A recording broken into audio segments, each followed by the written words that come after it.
This is where people get confused. And if it make and by people, I don't just mean average ranked players. Blizzard Entertainment gets confused with this next one. Blizzard Entertainment gets confused because they will see a character being played in the meta, not realizing that they are not the meta definers. To define a meta, we have to find out who is the mover and shaker, who is setting the tempo of the meta. When you go back to Junker Queen Goats, why was Junker Queen Goats last season Brig, Lucio, Genji, Sojourn strong? Because Junker Queen Shout was so oppressively strong. The problem with Blizzard is that they will see that and they'll say, whoa, Brig is being played a lot. Wow, let's nerf Brig. No, stop! Brig is not the problem. It's actually at that point in time, it was Junker Queen. And it just so happened that Brig synergized really well with Junker Queen compositions because you couldn't play any other support without getting run over. So when you talk about meta, a lot of it is like, what is the strategic approach when it comes to hero selection, at least when it comes to Overwatch? Like, what is the general professional best way approaching a game within a game, right? So basically there's a couple of things that make a meta. The big one is X hero is strong, or X heroes are strong. That's the most important thing that there is in a meta game. If Illari is really, really powerful, then Illari is going to affect the meta because people are going to want to play Illari, and then everyone's going to pick heroes that either complement with Illari or play around Illari. Right now, that's probably the most important thing that's shifting the meta right now, especially because she directly counters the things that were meta previously. So people are kind of they're in shambles, right? Trying to figure things out. So things start with what's strong. Now, this is where people get confused. And if it make and by people, I don't just mean average ranked players. Blizzard Entertainment gets confused with this next one. And Blizzard Entertainment gets confused because they will see a character being played in the meta, not realizing that they are not the meta definers. To define a meta, we have to find out who is the mover and shaker, who is setting the tempo of the meta. The problem with Blizzard is that they will see that and they'll say, whoa, Brig is being played a lot. Wow, let's nerf Brig. No, stop! Brig is not the problem. It's actually at that point in time, it was Junker Queen. And it just so happened that Brig synergized really well with Junker Queen compositions because you couldn't play any other support without getting run over. So the thing we have to understand with what makes a meta is it will start with a mover and shaker and then will then bleed out to complements.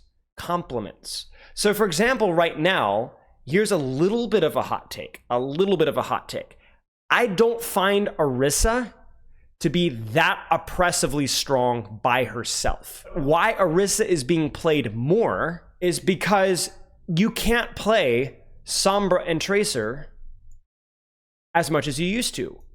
And so those characters avoided Orisa easily and went around her, which Orisa hates. But guess what? That's not a problem anymore because Illari stops them. Does Orisa need a nerf? Maybe, maybe not. I definitely think the hero design as a whole is not very good. But is Orisa overpoweringly powerful right now? No, she's not.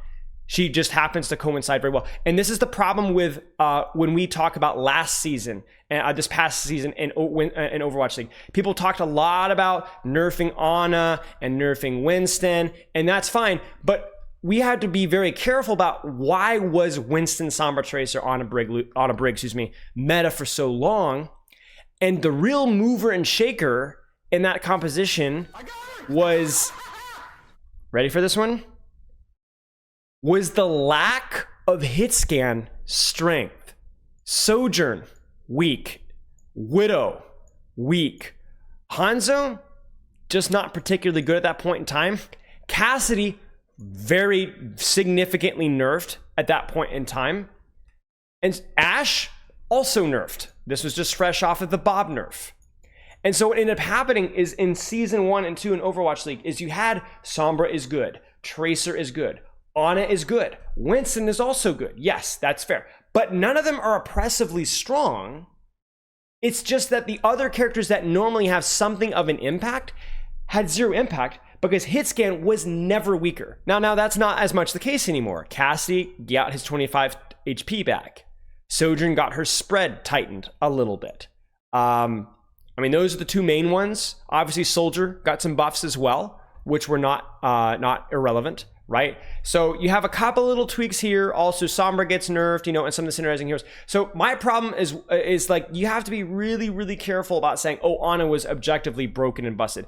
I agree to an extent, but the problem is Ana was not as broken as the other supports were not very viable. Let me put it for example for you. If we all of a sudden had an Ashe meta, or if we all of a sudden had a Hanzo meta, you don't see Ana as much. Because those characters don't synergize as well with Ana. So you need to pay very close attention to synergies. You need to pay very close attention to the movers and the shakers, who's the really, really powerful characters. And you also need to pay attention to the flip side, who is overly weak. It's just as much about the characters that are weak as the other characters that are strong. It is a very, very careful and very difficult balance to find. But the reason why we have so much meta variety right now is because Illari is shaking things up and nerfing Sombra and Tracer and making Sombra Tracer less comfortable. But you know what else we've had? We've had Bastion buffs. Cassidy, not necessarily a buff, but kind of a buff to his playstyle. We've seen minor Doomfist buffs, right? We've seen a couple of, was it Echo buffs? Maybe not. We've seen some meta shifts that move a little bit towards Genji, right? We've seen Kiriko buffs, significant Life Weaver buffs. We've seen Orisa rework, buff, nerf, kind of a little bit of both, right? Keep going around the list. Sojourn buffs, Soldier buffs, Symmetra buffs, Torbjorn buffs. You got me? Even Lucio, right? Amp speed now, or amp heals now affects him to full potency, right? I'm forgetting a few, I know. So there's a lot of things that have happened at once, and now there are a lot of heroes that have potentially movers and shakers. So this is what I'm saying, is that like, you guys, there's so many moving pieces at one point. So you have to be very careful about going too far. Notice that Winston didn't really receive a nerf, but why don't we see Winston anymore? Is Winston weak objectively right now? No. No, he's not weak. He's fine. But the problem is his characters that he doesn't enjoy playing versus, right, are strong.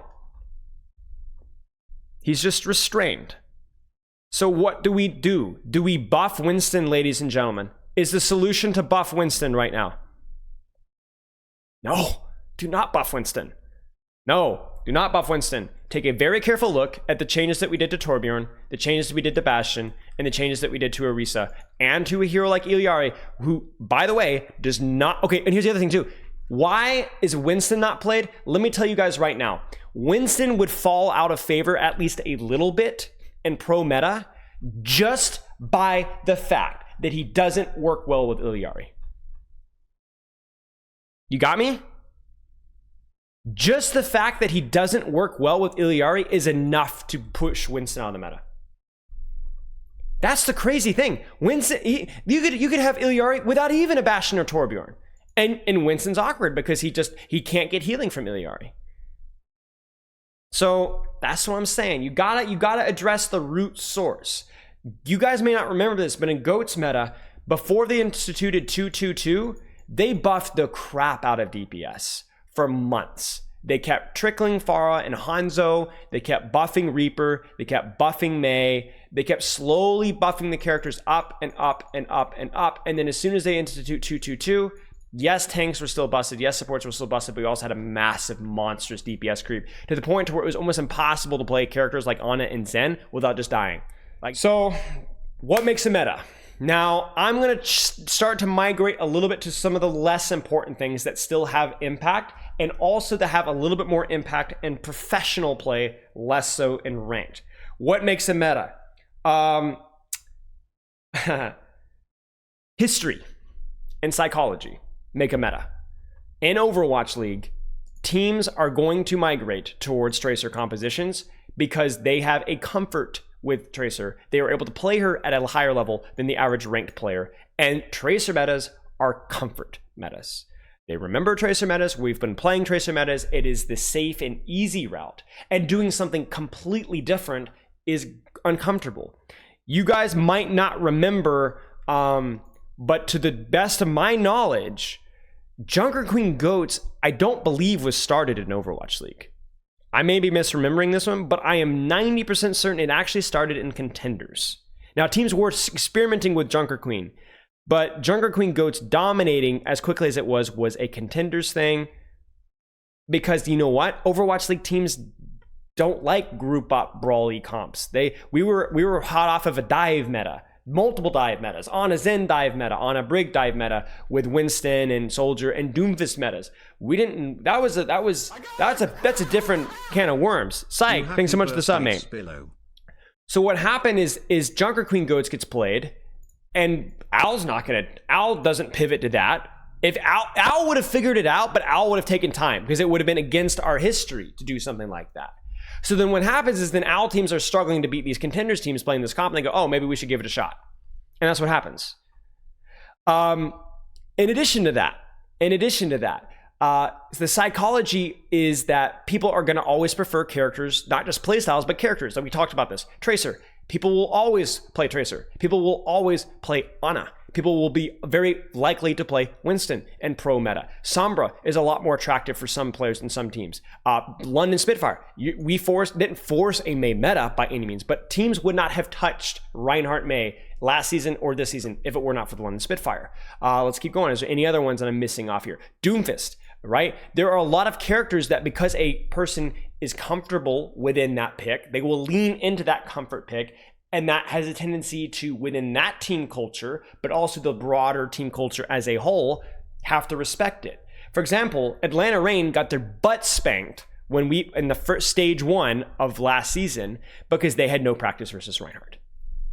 We played Ryan, they didn't know how to play versus Ryan, and so they lost. So then all of a sudden, you have to kind of consider that. So again, history and psychology, comfort picks. People will lean into characters that they're comfortable are, and there is a consistent theme of people in Overwatch League are good at Winston. People in Overwatch League are good at Tracer. People in Overwatch League are good at Ana. People in Overwatch League are good at raw hit scan, right? They're not as good at the Torbs and Junkrats and Bastions, because historically those characters haven't been as strong, but they're also perceived as more gimmicky. In fact, Overwatch League is notoriously bad at Moira. They're not terrible at Moira, but you could probably find a couple of players in ranked that are more consistent at Moira than a lot of Overwatch League players. Patch timing is huge as well. If patch happens at a weird time, then sometimes teams will be either overcompensate or some teams will be scared to try new things. Obviously, if a patch hits in the middle of a stage, teams are going to be scared to try new things because it might be wasted practice. Hero dominance, hero synergy. Experiment with lower tier teams. Obviously, Goats came out from tier 3. Tier 2 came up with Junker Queen Goats. Orisa started, like I said, with the Contenders team that I was coaching. The Reaper Mei started with the Contenders team. I'm sorry, guys, Double Shield, Reaper Mei. That started with the team that I coach. I can't really claim to come up with it because it was actually our academy team that came up with it. And then we were the first one to put it on stage. But that started with us. All these lower tier teams, that's where these things came from. Individual strengths. If you're stronger at a character, you're going to play that character, even in Overwatch League. And the last one I want to talk about, 2 more things. One other little detail, guys. So you guys notice that people aren't playing Sombra Tracer as much on a Brig Sombra Tracer. Now here's my question. If you're the Atlanta Reign, listen to me very carefully. This is very important.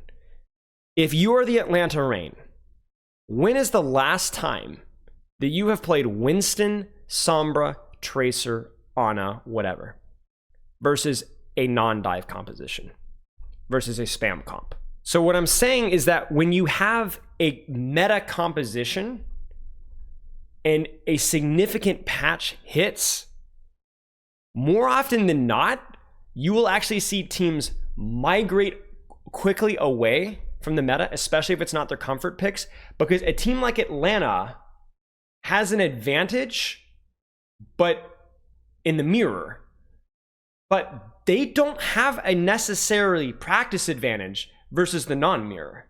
You see what I'm saying? Are they still good at Sombra? Are they still really good at Tracer? Yeah, but it won't be firing in all pistons. You know what I'm saying? It won't be perfect. So part of a meta advantage is lost when you're not playing in the mirror, because things get messy, right? Their composition, while Winston Summer Tracer might even still be viable, they don't know how to play versus it. You see what I'm saying? So you have to make this read of like, yo, is our composition still viable, or do we just actually need to make adjustments? One of the big things that I was pointing out is that I think Winston Summer Tracer can still be viable, but you need a Kiriko. Brig ain't gonna versus these Eli comps. You can't run Brig, these compositions, versus the Orissas and the Iliaris. It's not gonna work. You gotta run them with Kiriko. And now we got a real big problem because Atlanta does not seem to want to run Vigilante. They don't want to seem to run Vigilante. They don't want to run the Ana Kiriko. Maybe they don't know how to run the Ana Kiriko. Maybe Vigilante is not as good as Violet on the Ana Kiriko. So then all of a sudden, Atlanta, who could theoretically still play the Summer Tracer composition, might have to migrate totally away from it because they don't have the practice versus the non-mirror, or they don't have the pieces for it. Now, the question is why do metas shift towards the mirrors? Well, the reason metas shift towards mirrors is because once a team finds a composition that starts with a mover and shaker and builds out towards the characters that synergize best, the more practice people get, the more people realize that, you know what, Soldier isn't just that good. We've been experimenting and we really think that Sojourn is better. And so what happens is they get more and more practice on the better hero. And the more you practice a hero, the less there is reason to play anything else. So you say, goodbye Soldier, we're only playing Sojourn. And then you're like, you know, BAP Yari is really good. I don't think we have any reason to ever we had that BAP Zen variant we were playing, you know, but people figured out how to play versus it. I'm not so convinced. So we're going to remove BAP Zen. We're just going to play BAP. And what slowly happens is it's like a die-off, where you like, you know, you have a tomato plant here and you prune off the suckers, right? Because it's taking attention away from the really important thing, which is the slightly strongest variations. People try, they fail. People get better at playing versus the other variants, and the really strong foundation, the best synergies with the original mover and shaker slowly shapes. Now, we will still see some map picks or some hero picks, and some teams will refuse to, but that's eventually what happens. And then what ends up happening is people stop trying so hard to play around the Iliari because they realize that it's just easier to just play the Iliari. Now, is that necessarily the case this time around? Maybe, maybe not. But it's survival of the fittest. The little details that might give you an advantage here and there, teams get smarter at playing around it, and then they start to die off. And it just becomes simpler to just play the best characters that synergize the best. But when we talk about balance and we talk about meta, the most important thing is you need to find who are the people that are dictating the meta with their potency. And then you need to look at the characters and be like, do they need to be nerfed? Do they need to be buffed? Do other characters need to be buffed and nerfed? And don't just assault people indiscriminately based off of pick rates. We talked about this with that Genji video I did a long time ago, where the balance team said Genji's balanced because he has a high pick rate. And that ticked me off because Genji has a high pick rate because he's fun. Doesn't mean he's balanced. Orissa's pick rate, very high right now. Does that mean that she's brokenly OP? No. It just means that she synergizes really well with Iliari, Bastion, and with Torbjorn. Now, am I defending Orissa's survivability? Do I think that Orissa is a poor tank design to an extent? Yes. Yes. I think that's absolutely the case. But if we nerf Orissa hard, she's going to be unplayable. So you really got to be careful what you do, because we've seen the consequences of not understanding what makes a meta. And not only does it mess up pro balance, but it also messes up rank balance too.